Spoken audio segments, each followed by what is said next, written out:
بسم اللہ الرحمن الرحیم۔ اخلاص کیا ہے؟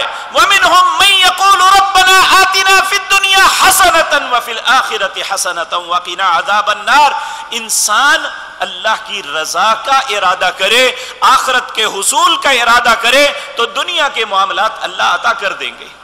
تو اخلاص یہ ہے کہ ہم دعا مانگنے لگے، ہم عبادت کرنے لگے، ہم معاملات کرنے لگے، تو اس میں سب سے اول اور آخر شرط یہ ہے کہ ہم اخلاص کے ساتھ وہ سارا کام کریں۔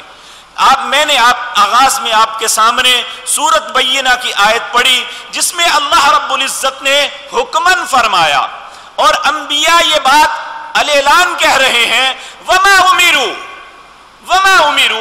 ہمیں نہیں حکم دیا گیا الا مگر یہی لیعبدوا اللہ، ہم اللہ کی عبادت کریں۔ کس طرح؟ مخلصین لہ الدین، اس کے دین کے ساتھ خالص ہو کے، حنفاء للہ، اور ہمارے ذہن میں، ہمارے تخیلات میں صرف اللہ کی رضا ہونی چاہیے۔ میرے عزیز بھائیو، جب انسان عبادت کرتا ہے تو اس کی دو چیزیں سامنے ہیں۔ ایک اس کے ظاہری اعضاء جو عمل کر رہے ہیں، وہ نماز ادا کرتا ہے، وضو کرتا ہے، ہاتھ ہلتے ہیں، ہاتھ باندھتا ہے، ہاتھ چھوڑتا ہے، رکوع اور سجود کرتا ہے۔ ایک ہے یہ اس کی ظاہری کیفیت، اور ایک ہے اس کی باطنی کیفیت جو اس کے دل کے اندر ہے۔